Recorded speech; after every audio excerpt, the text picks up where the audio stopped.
wabarakatuh. Bapak Ibu Waalaikumsalam semuanya, warahmatullahi wabarakatuh. suara saya, iya terima kasih. Terdengar ya insya Allah ya. Saya ucapkan selamat datang untuk Bapak Ibu yang sudah hadir di forum ini. Mudah-mudahan kita bisa mengambil manfaat ya dari apa-apa yang akan kami sampaikan di sini. Saya tidak menyapa semuanya, sekalian saja. Mohon saya mau izin screen-nya.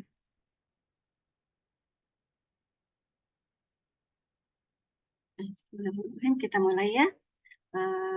Bagaimana kita membaca dari hasil psikotes yang sudah dilaksanakan beberapa waktu yang lalu.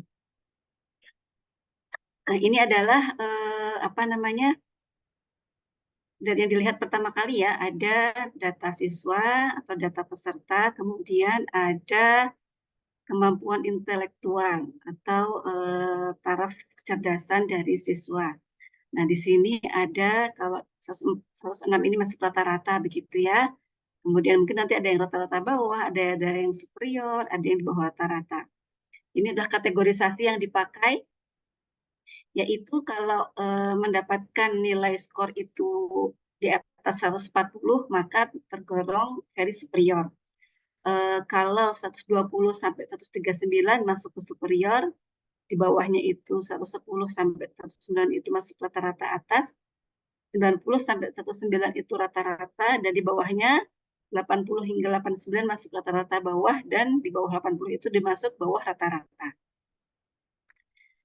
Ini dapatnya dari mana? Nah, di skor IQ ini kita dapatkan dari full dari 9 aspek ini atau 9 subtes dari tes IST, yaitu ada SE, ada WA, AN, GE, RA, ZR, FA, WU, dan ME. Nah, ini contohnya ya. Jadi di sini anak ini yang tertinggi ME, kemudian AN gitu ya. Yang paling rendah itu di WA. Ini maksudnya apa? Akan saya jelaskan kembali.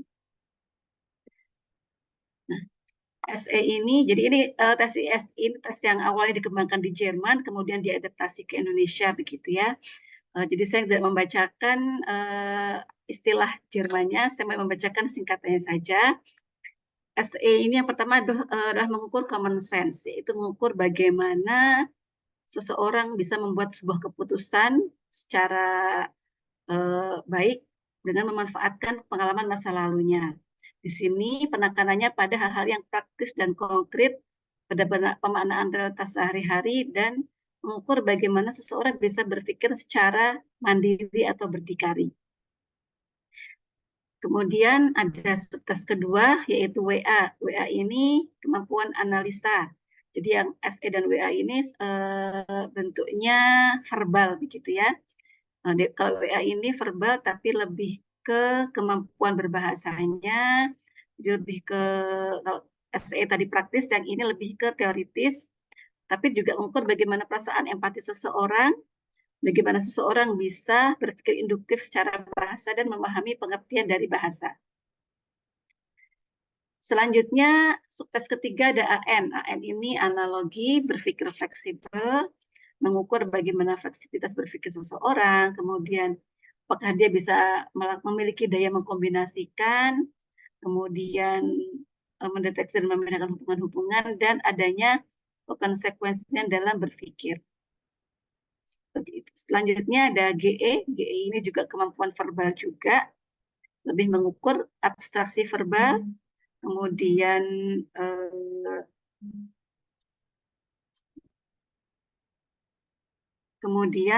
menyatakan pengertian, membentuk suatu pengertian, mencari inti persoalan, dan berpikir logis dalam bentuk bahasa. Selanjutnya ada RA. Kalau tadi SEWAANGE ini verbal, yang RA ini mulai ada angka-angka.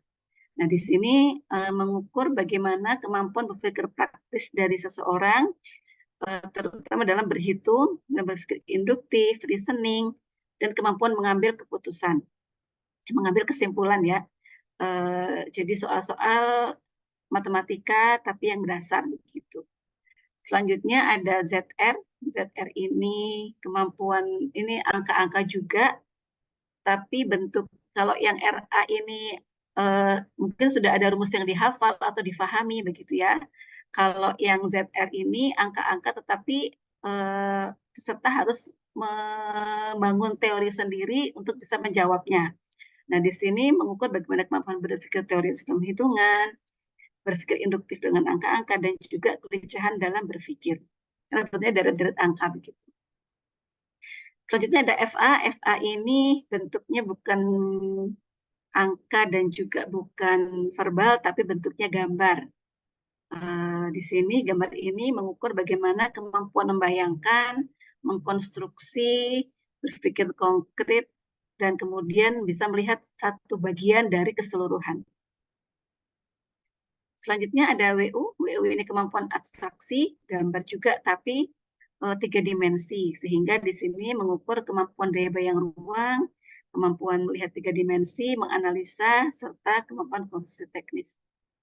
Sedangkan yang terakhir ada tesnya, subtesnya ada ME. ME ini kemampuan daya ingat. Kemudian selain daya ingat, ME ini juga mengukur konsentrasi yang menetap atau long term gitu, konsentrasi yang cukup panjang dan juga daya tahan. Jadi kalau anak-anak yang konsentrasinya cenderung masih rentangnya rendah di ME ini, maka biasanya akan nilainya kecil gitu ya, atau daya tahan dia dalam mengerjakan tugas begitu ya masih cenderung terbatas itu. Nah, setelah aspek kecerdasan ini kita mengukur kecenderungan minat ya menggunakan tes Riase atau tes Holland. Ada 6 kategori, yaitu yang pertama realistik atau doers. Tipe realistik ini yaitu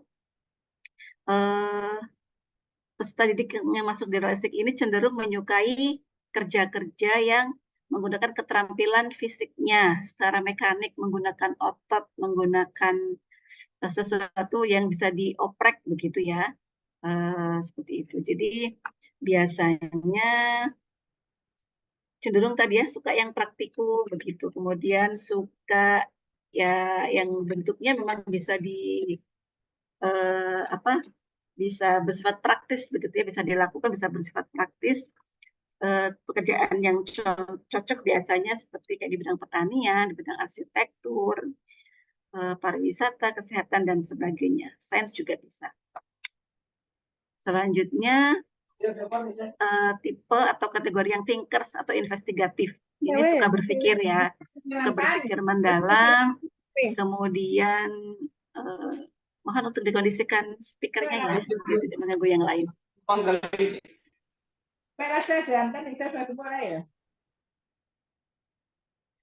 Untuk investigatif ini, peserta didik yang suka berpikir ini biasanya minatnya pada hal-hal yang mengobservasi, suka belajar, menganalisa, dan memecahkan masalah.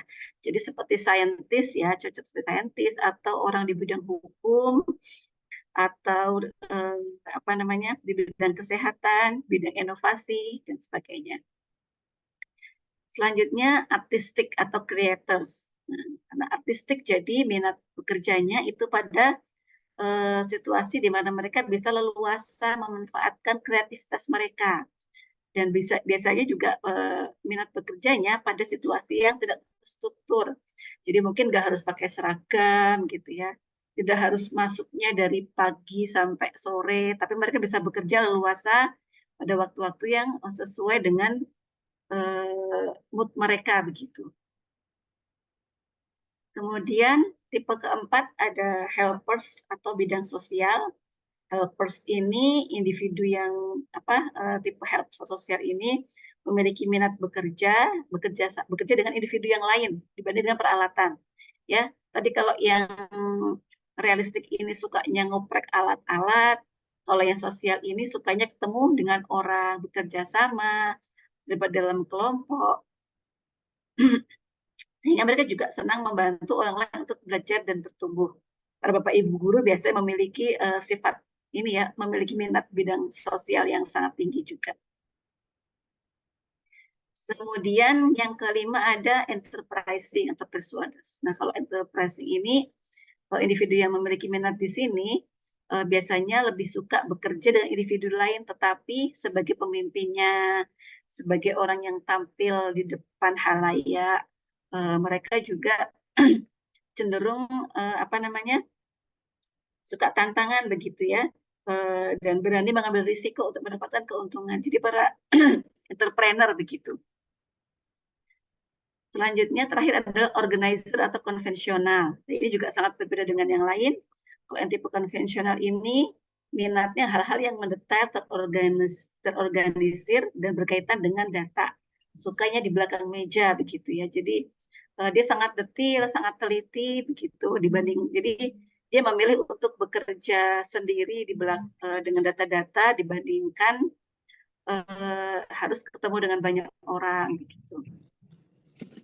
Jadi setiap orang memiliki tipe yang berbeda-beda. Nah dari sini kemudian dikategorisasikan ya, ada klaster bidang ilmu yang perlu didalami begitu ya. Nah klaster bidang ilmu ini adalah kelompok peminatan mata pelajaran yang sesuai dengan kebutuhan siswa terhadap minat studi lanjut ke perguruan tinggi. Klaster bidang ilmu ini diperlukan untuk mengakomodasi pilihan minat, bakat, dan atau kemampuan peserta didik dengan orientasi pemusatan, perluasan, dan atau pendalaman mata pelajaran dan atau muatan kejuruan. Jadi ini tadi disesuaikan dengan minatnya begitu ya, minat pekerjanya. Kalau minat pekerjaannya realistik ini, maka ada klaster bidang ilmu yang harus didalami lebih lanjut begitu.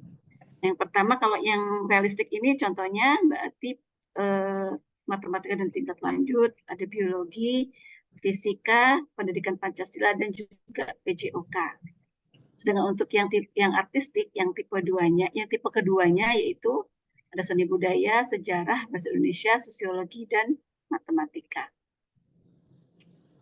Setelah itu ada disertasi bidang studi, yaitu kesesuaian antara minat bakat siswa dan klaster bidang ilmu yang akan diambil untuk persiapan dan pematangan studi lanjutnya.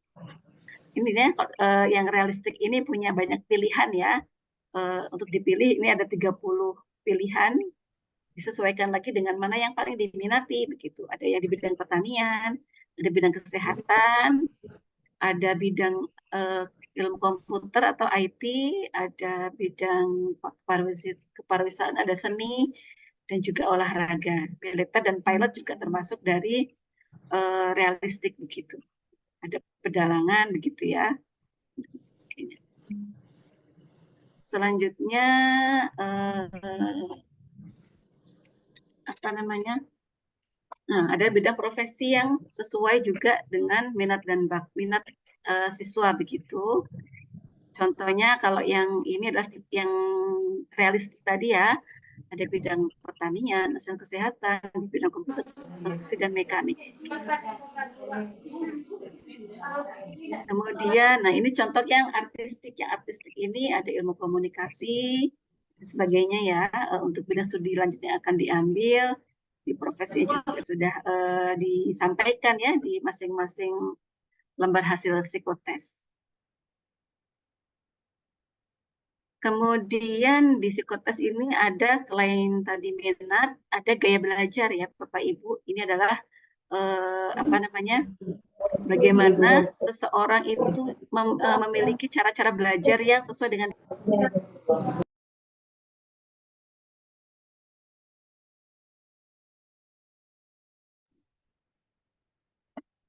Nah, jadi gaya belajar ini adalah cara konsisten yang dilakukan oleh seorang murid dalam menangkap stimulus atau informasi, cara mengingat, berpikir, memecahkan soal pada proses pembelajaran.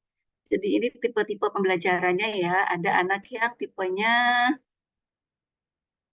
visual. Nah, kalau anak tipe visual berarti dia lebih cepat menyerap hal-hal yang bisa dilihat oleh mata gitu ya. Baik nanti dibantu dengan paduan warna, dengan gambar, dengan peta, diagram, dan sebagainya. Ini ciri-cirinya mengingat apa yang lebih banyak mengingat dengan apa yang dilihat daripada yang hanya didengar saja, suka coret-coret, membaca cepat dan tekun, lebih suka membaca daripada dibacakan, orangnya biasanya rapi ya karena visual, cukup mementingkan penampilan, teliti, dan pengeja yang baik serta lebih memahami gambar ya dan bagan. Jadi walaupun Bisa tertulis kalau tidak ada warna-warna, nggak ada bagan itu akan lebih susah. Jadi kadang cara belajar lebih baik dia membuat seperti mind map gitu, atau membuat diagram, membuat rangkuman yang eye catching. Selanjutnya tipe auditory. Ya.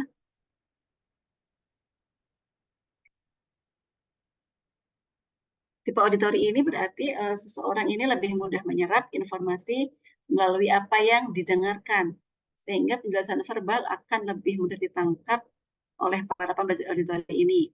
Ciri-cirinya biasanya tadi lebih cepat menyerap dengan mendengarkan, lebih kalau bicara itu menggerakkan bibir, gitu. Kalau membaca itu biasanya nggak diam tapi bibirnya sambil bergerak, gitu. Karena dia suka mendengarkan suara begitu ya. Kemudian dapat mengulangi kembali dan menentukan nada, birama dan warna suara, bagus dalam bicara dan bercerita, kalau bicara itu cukup terpola, enak didengar begitu ya.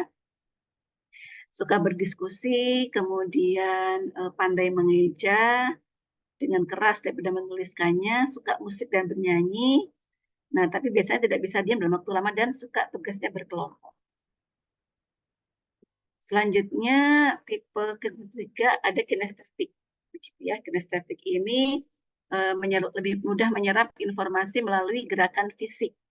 Jadi sesuatu yang bisa dipegang, bisa dia gerakkan itu lebih mudah untuk diingat dan difahami begitu. Biasanya bicaranya perlahan, menanggapi perhatian fisik, suka menggunakan banyak alat, kemudian terkait dengan sentuhan begitu ya, belajar selalu melalui praktek. Misalnya menghafal itu suka sambil jalan-jalan, kalau membaca suka sambil menggunakan jari begitu untuk menunjuk bacaannya, tidak dapat diam dalam waktu lama, suka olahraga begitu ya, dan kemungkinan biasanya tulisannya juga jelek gitu, karena dia bergerak cepat gitu ya. Kalau apa namanya seperti itu ya. Nah ini biasanya dalam setiap anak itu nggak cuma satu, jadi kadang ada dua yang dominan, misalnya dominannya visual auditory atau visual kinestetik atau auditory kinestetik. Tapi ya juga bisa seimbang tiga-tiganya begitu. Jadi tiga-tiga ini dipakai semua, cuman kadang presentasinya yang lebih rendah yang mana atau yang paling tinggi yang mana. Selanjutnya audit. Kita juga melihat potensi diri ya Bapak Ibu, kita mengukur bagaimana potensi diri, selain tadi IQ, minat, dan gaya belajar, ada aspek juga yang sangat penting diperhatikan dari seorang siswa, yaitu salah satunya yang pertama adalah adversity quotient atau daya juangnya. Jadi nanti muncul ya, apakah daya juangnya rendah, sedang, atau tinggi. Kalau yang daya juangnya rendah ini, anaknya cenderung menghindari tantangan berat yang muncul dari komitmen begitu. Jadi menghindari tidak mau berkomitmen begitu ya untuk sesuatu yang dia nilai sangat berat. Kemudian cenderung tidak menyukai perubahan atau lari dari perubahan gitu ya. Kemudian dia bersembunyi dalam kata-kata saya tidak mau melakukan ini hal yang susah, ini hal yang mustahil, ini konyol dan sebagainya. Itu untuk menutupi memang dirinya memiliki daya juang yang rendah. Kalau yang daya juangnya sedang, dia cukup puas untuk mencapai hasil tertentu, kemudian punya inisiatif, ada semangat dan ada usaha, tetapi cukup mudah puas tadi ya, jadi menahan diri dengan perubahan yang besar, tapi dan mereka cenderung lebih mudah merasa nyaman dengan kondisi yang sudah ada. Kalau yang tinggi ini, mereka adalah pemikir yang suka memikirkan banyak kemungkinan, menyambut baik setiap tantangan. Oh ini susah tapi saya bisa begitu ya. Kemudian mereka memiliki usaha yang kuat, semangat yang tinggi, dan berjuang untuk mencapai apa yang dia tetapkan begitu ya. Nah ini contohnya kayak misalnya pendaki gunung ya, kalau yang pendaki gunung yang adversity quotient-nya tinggi ini, maka dia akan, ayo kita naik gunung yang mana ya, dia sudah punya target, kemudian dia berjuang, mempersiapkan segala sesuatu, dan sampai akhir, sampai begitu ya. Kalau yang sedang, kita cari gunung yang rendah aja ya, yang enak, nggak perlu susah-susah gitu ya, atau dia naik kemudian dia sampai tengah, cukup sampai sini juga udah bagus pemandangannya begitu ya. Kalau yang rendah dari awal sudah ngapain naik gunung begitu, kita juga udah enak, oh hidup di sini seperti itu. Itu contoh secara konkretnya ya. Selanjutnya setelah adversity quotient ada emotional quotient ya. Nah, emotional quotient ini kecerdasan emosi, yaitu bagaimana seseorang memiliki kemampuan untuk memahami diri begitu ya, memahami dirinya, kemudian memiliki kepercayaan diri dan sebagainya. Kalau yang emotional quotient-nya itu rendah, maka dia memiliki kesadaran diri emosional yang rendah dan sehingga tidak mempengaruhi sehingga tidak berpengaruh positif terhadap pekerjaan atau belajarnya begitu ya. Kemudian penilaian dirinya kurang akurat, tidak bisa mengevaluasi diri, tidak sadar akan kelemahan dan kelebihannya, sehingga itu berimbas pada kepercayaan diri yang juga rendah. Jadi tidak positif, penilaian dirinya itu lebih ke negatif, tidak percaya diri, karena dia tidak kuat membaca dirinya. Kan setiap orang punya kelebihan dan punya kekurangan begitu ya, dan dia cenderung lebih banyak melihat kekurangannya saja begitu. Selanjutnya, kalau yang sedang berarti dia cukup memiliki kesadaran diri emosional, cukup bisa membaca dan memahami dirinya, tetapi tidak begitu kurang akurat begitu ya. Sehingga kemudian perasaan harga diri juga masih cenderung kurang kuat dan kurang positif. Untuk yang kecerdasan emosinya ini tinggi, dia memiliki kesadaran diri emosi yang tinggi, dan itu berpengaruh positif terhadap pekerjaan dan juga prestasinya, bisa menilai diri secara akurat, paham betul kelebihan dan kekurangan dirinya, dan memiliki perasaan harga diri yang kuat dan positif. Selanjutnya, achievement motivation atau motivasi berprestasi. Potensi ini cenderung mirip dengan adversity quotient ya. Jadi kalau yang rendah itu juga dia standarnya rendah, ragu-ragu, tidak dia melakukan tugas-tugasnya itu kurang teliti karena tadi tidak memiliki target yang tinggi. Yang penting mengerjakan tugas begitu. Kalau yang sedang, dia cukup punya keinginan yang kuat sama dengan kebanyakan orang lain. Yang penting nggak remedial begitu misalnya, mengerjakan tugas. Yang penting mengerjakan dan cukuplah begitu ya, tidak bisa mencapai yang terbaik. Kalau yang achievement motivation-nya tinggi, maka dia menargetkan nilai yang tinggi pada dirinya, punya keinginan yang kuat, kemudian ingin jadi yang nomor 1, nomor 2, mungkin gitu ya. Kemudian melakukan hal yang terbaik dan mengerjakan tugasnya secara sempurna begitu ya, berusaha dengan sempurna untuk mengerjakan tugas-tugasnya. Itu tadi ya 3 potensi diri yang diukur. Selanjutnya terakhir ada survei karakter pelajar Pancasila. Ada 6 ya, ada berkebinekaan global, gotong royong, kreatif, iman, bertakwa dan berakhlak mulia, mandiri dan berkritis. Nah, ada 4 kategori, yaitu ilmu budaya berkembang, mulai berkembang dan memerlukan bimbingan. Seperti apa sih profilnya begitu ya. Nah, kalau yang berkebinekaan global ini adanya ketertarikan terhadap keragaman di berbagai negara serta memiliki kepedulian terhadap isu-isu global. Jadi kalau yang berkebinekaan global ini, yang membudaya ini berarti dia sudah konsisten begitu ya untuk dia bisa menerima perbedaan, menunjukkan ketertarikan terhadap keragaman gitu ya, baik yang ada di nasional maupun internasional. Kalau yang berkembang ini cukup ada ketertarikan terhadap keragaman di berbagai negara, kemudian juga dengan nasional maupun internasional, dan bisa menerapkannya dalam kehidupan sehari-hari. Kalau yang mulai berkembang menyadari dia ada ketertarikan begitu ya, tapi hanya sedikit terkait keragaman dan belum sepenuhnya diterapkan. Kalau yang perlu bimbingan berarti belum menyadari bahwa kita perlu menimbang atau perhatikan adanya keberagaman gitu ya di negara kita dan juga keberagaman di internasional seperti itu. Selanjutnya gotong royong, jelas ya kalau gotong royong itu adanya kalau yang sudah membudaya ini dia sudah memiliki inisiatif begitu ya untuk bergotong royong untuk memperbaiki lingkungan baik secara fisik maupun lingkungan sosial, proaktif dan konsisten gitu.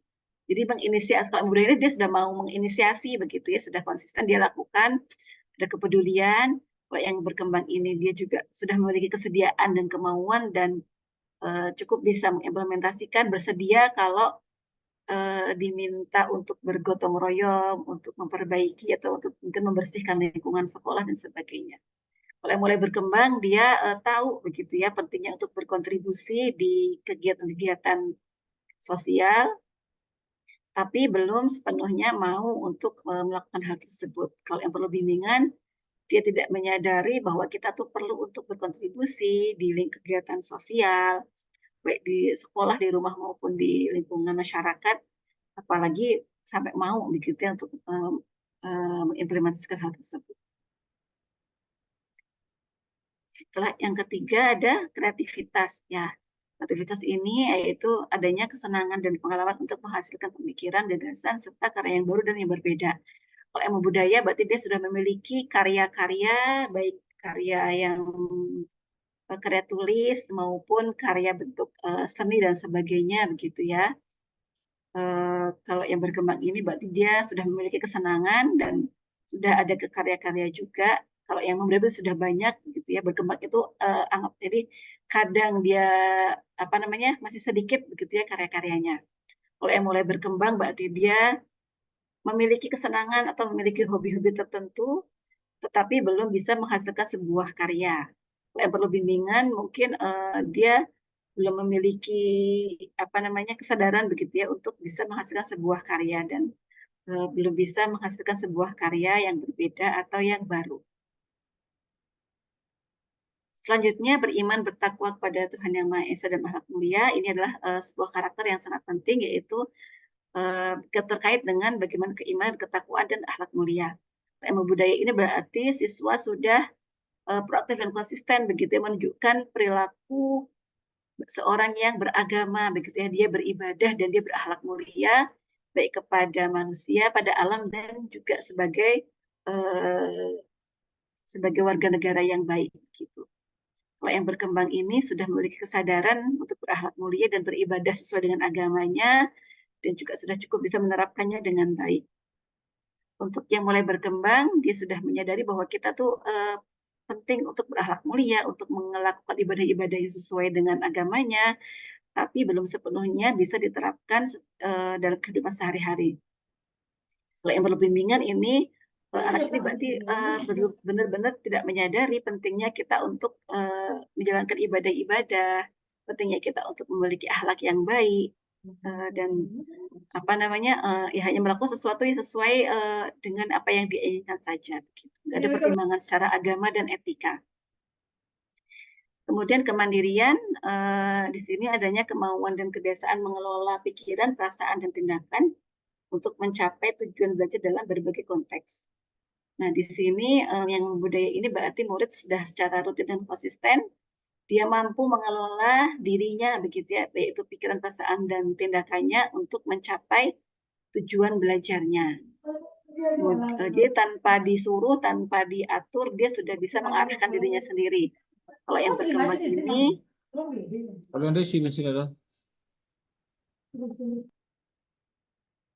kalau yang berkembang ini, murid sudah terbiasa mengelola pikiran dan perasaannya untuk mencapai tujuan belajarnya. Kalau yang mulai berkembang, dia sudah cukup menyadari ya, kita tuh perlu untuk bisa mengelola diri ya, baik pikiran, perasaan, dan tindakan untuk bisa mencapai tujuan dirinya begitu. Tapi belum sepenuhnya bisa diimplementasikan. Kalau yang perlu bimbingan berarti dia belum menyadari bahwa dia tuh harus mengelola diri begitu ya. Dia punya tujuan yang harus dia tuju dan dia harus mengelola dirinya. Bagaimana dia dan dia juga belum bisa begitu ya mengelola diri sendiri. Jadi sangat perlu arahan dari guru maupun orang tua untuk bisa dia mencapai hasil yang baik. Ini mirip dengan yang motivasi berprestasi ya, cenderung sama, akhirnya sama bentuknya. Dan nalar kritis yang terakhir yaitu adanya kemauan dan kebiasaan membuat keputusan yang etis berdasarkan analisa logis begitu ya. Jadi yang kalau algoritma yang membudaya ini berarti dia sudah konsisten, dia sudah rutin selalu menganalisa apa namanya informasi yang masuk, apakah ini hoax atau enggak begitu ya. Dia tidak mudah percaya begitu saja dengan informasi yang ada dari luar. Kemudian ketika akan berbuat sesuatu dia juga sudah menganalisa dan dia bertanggung jawab begitu ya. Dia berpikir panjang ya, berpikir sebelum berbuat. Dia sudah konsisten begitu gitu ya. Kemudian kalau yang berkembang, dia sudah terbiasa juga untuk menelusuri, menganalisa, dan mengevaluasi informasi, kemudian cukup bisa bertanggung jawab dengan yang dilakukannya. Jadi dia punya alasan untuk berbuat sesuatu begitu ya, dan itu sudah dia pikir secara matang. Kalau yang mulai berkembang itu dia juga dia sudah cukup tahu kita tuh harus menganalisa, mengevaluasi begitu ya, apakah informasi ini benar atau tidak dan apa yang dilakukannya ini sesuai atau tidak dengan nilai-nilai etis yang ada. Untuk yang perlu bimbingan berarti dia belum menyadari kita tuh harus bahwa tidak semua informasi itu harus bisa kita telan bulat-bulat begitu ya. Semua itu harus dianalisa dulu karena semakin apalagi sekarang semakin banyak informasi mana yang benar mana yang salah itu kadang tidak jelas begitu ya. Jadi dia pun belum kurang bisa bertanggung jawab terhadap apa yang dilakukannya begitu ya. Melakukan dulu baru akibatnya kemudian dia tidak berpikir sejauh itu. Nah demikian pemaparan terkait hasil psikotes. Uh, saya kembalikan kepada Mbak April atau ada sesi tanya jawab ya? Enggak silahkan.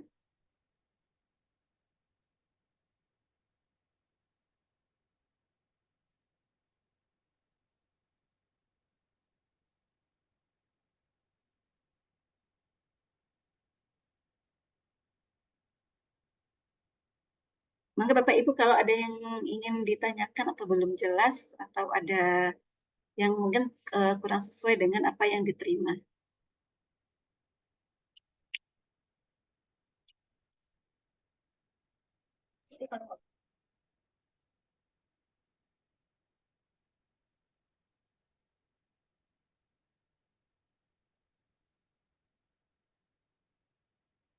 Untuk yang saya paparkan hari ini, kalau nanti insya Allah akan di-share ya oleh admin di grup ya, slide yang ini nanti bisa dipelajari kembali.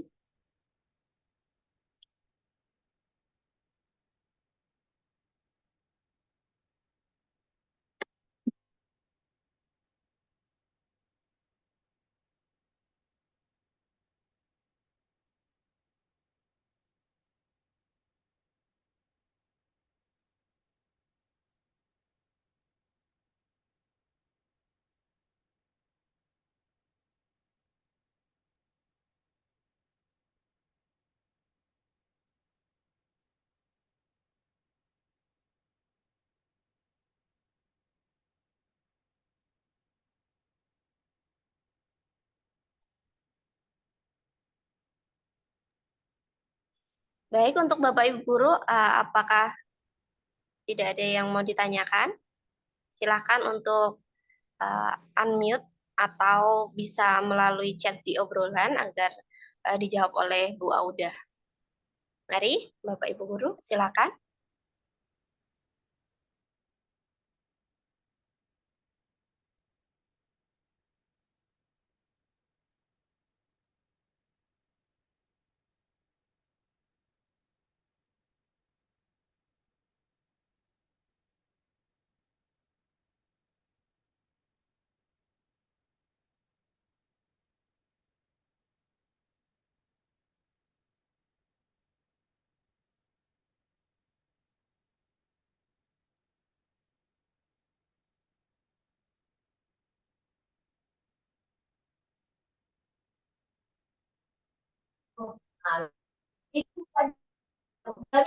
Izin dari SMA 2.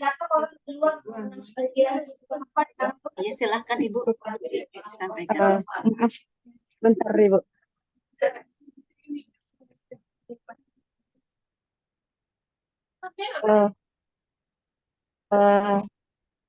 Mengenai materi yang Ibu sampaikan,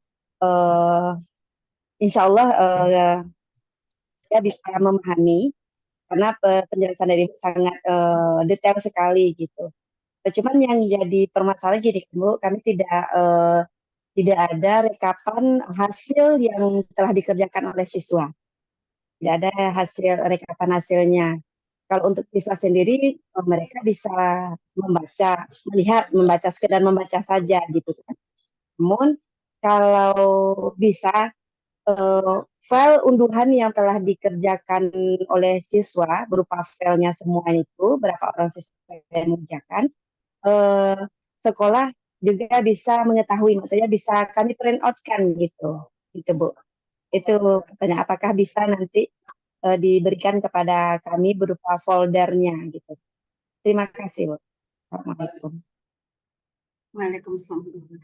Baik, Bu Cika, nanti soal akan diteruskan pada admin ya, untuk nanti mungkin bisa dibuatkan rekapnya atau tadi foldernya. Nanti di sistem Mbak April ya. Saya Terima menjawab, kasih Ibu. Mbak. Untuk foldernya, kita sebenarnya kan sudah dikasih akun sama adminnya. Sudah bisa masuk sendiri. Pas tes kemarin pun bisa cek siapa siswa kita sudah menyelesaikan, siapa yang tidak. Tapi sudah ada di dalam grup masing-masing ada akun Sudah. kita. Baik. Terima kasih Ibu Des sudah membantu menjelaskan. Terima kasih Ibu Desi. Nanti saya coba.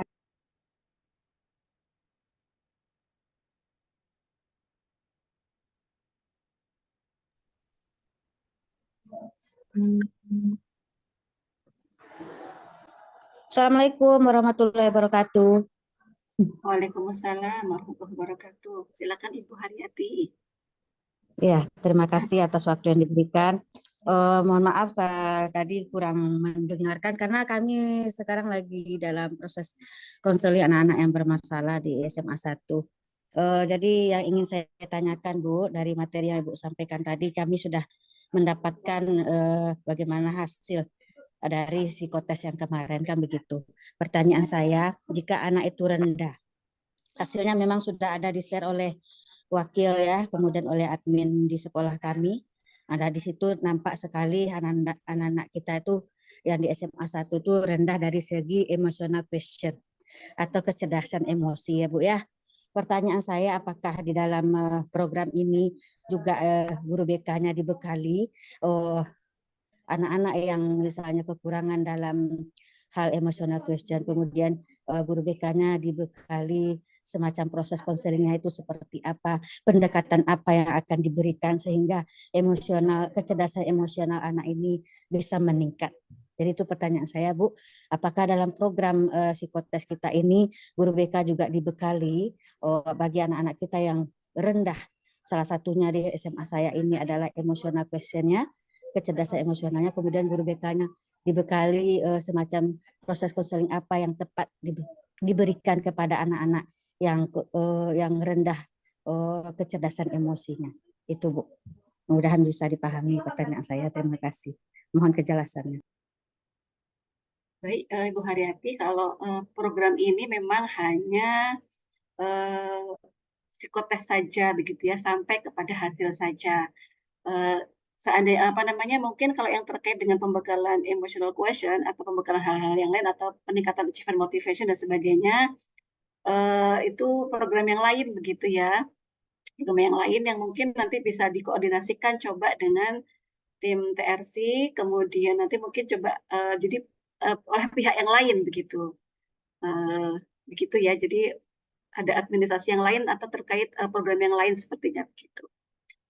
Mungkin bisa dikoordinasikan ya Ibu. Tapi memang kalau yang tes psikotes ini memang hanya sampai pada hasilnya saja, belum sampai ke sana.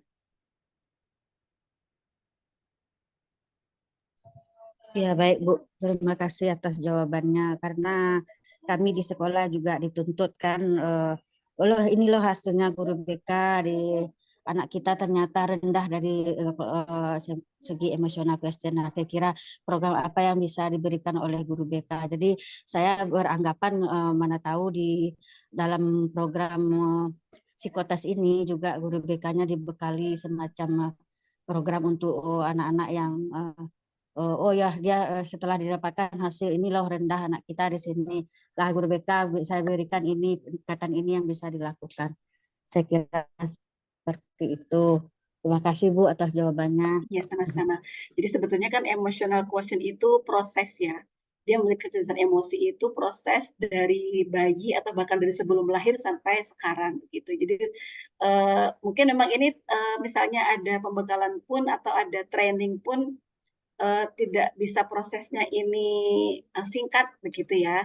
Jadi apa yang harus Iya. dilakukan? Mungkin ini kalau mungkin apa namanya lebih banyak dialog juga ini kerjasama dengan orang tua begitu ya. Apakah selama ini ada kedekatan emosional antara orang tua dan anak sehingga anak juga terbiasa begitu ya.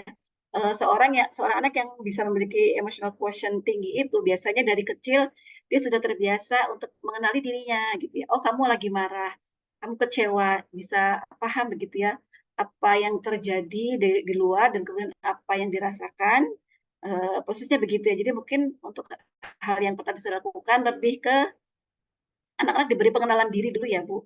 Pengenalan diri, memahami dirinya sendiri, kemudian apa sih yang emosi apa yang lebih banyak dialami, di sana ya penggalian ke sana ya, sehingga dengan begitu setelah dia bisa memahami diri, baru nanti dia diajar untuk bisa mengelola perasaannya, sedemikian. Bagi untuk anak-anak sekarang yang mungkin tadi ya, cenderungnya gadgetnya lebih banyak, jadi otomatis, interaksi dengan orang tua mungkin juga terbatas atau dengan orang-orang lain. Jadi permainan itu juga sekarang lebih banyak, online begitu ya. Saya lihat anak-anak itu main game. Kalau dulu kita kan zaman kecil kita main bareng ada orangnya begitu ya. Ada konflik ya ada konflik di situ. Sedangkan kalau sekarang kan banyaknya anak-anak itu pakai online begitu ya, terbatas begitu. Nah, begitu ya. Jadi nanti bisa mulai dari program pengenalan diri, tahu dirinya. Coba sekarang ada program anak-anak diminta untuk merenung tentang dirinya, kelemahannya apa, kelebihannya apa.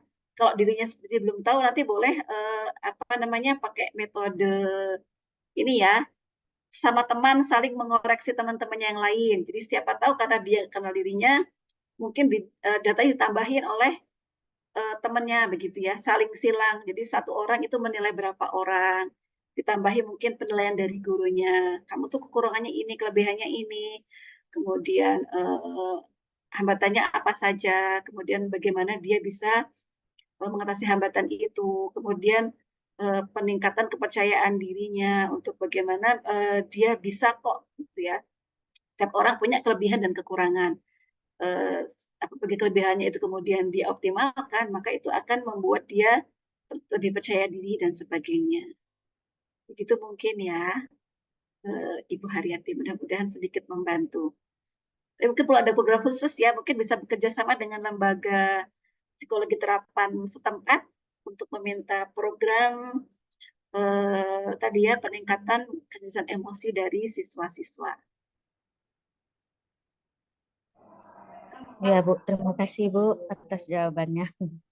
Insya Allah.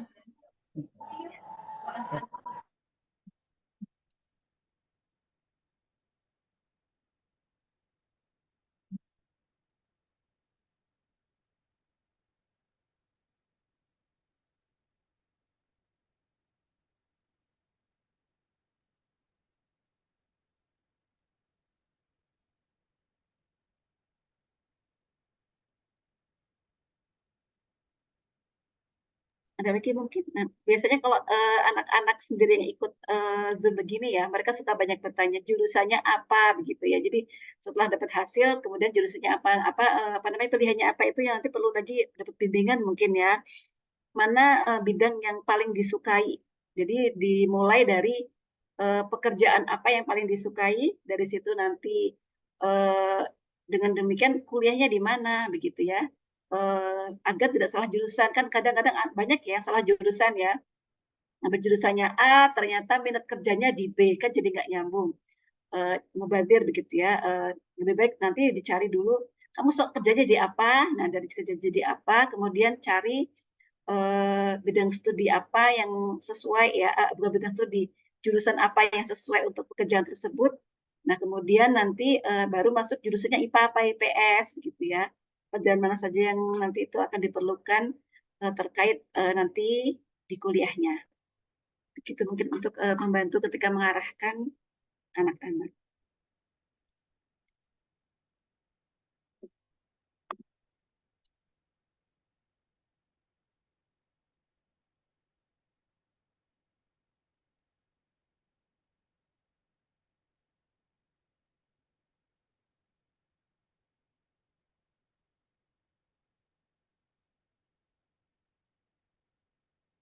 Kalau ada yang ingin disampaikan lagi, Bapak Ibu, saya ada waktu, insya Allah.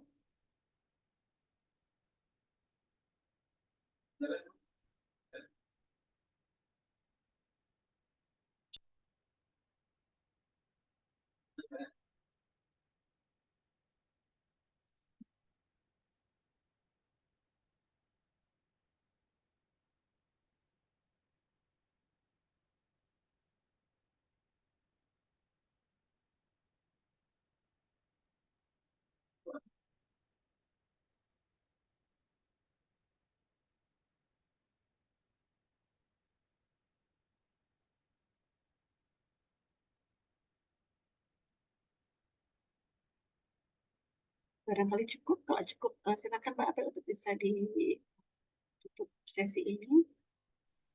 Ya. Ya, untuk nanti materi akan di-share insya Allah. Oh iya, baik. Baik, jika sudah tidak ada yang perlu ditanyakan lagi, maka kami tutup untuk sesi ini ya Bapak Ibu. Apakah sudah cukup? Oh ya, sepertinya sudah cukup ya. Baik, terima kasih untuk Bu Auda sudah memaparkan hasil asesmen dengan jelas. Semoga apa yang disampaikan tadi bisa bermanfaat bagi kita semua. Dan sekian, saya tutup untuk sesi ini. Selamat pagi. Wassalamualaikum warahmatullahi wabarakatuh. Waalaikumsalam. Waalaikumsalam warahmatullahi wabarakatuh. Terima kasih, Mbak. Terima kasih semuanya. Mohon maaf kalau banyak kekurangannya. Selamat untuk beraktivitas kembali. Sama Ibu. Saya izin Terima kasih. Untuk Bapak Ibu guru yang sudah bergabung, silakan untuk melanjutkan kegiatannya kembali karena sudah selesai sesinya. Mbak April, Iya, apa sudah diambil foto tadi? Oh, sudah Ibu. Oh, siap. Oke, terima kasih Mbak April. Ya, Ibu.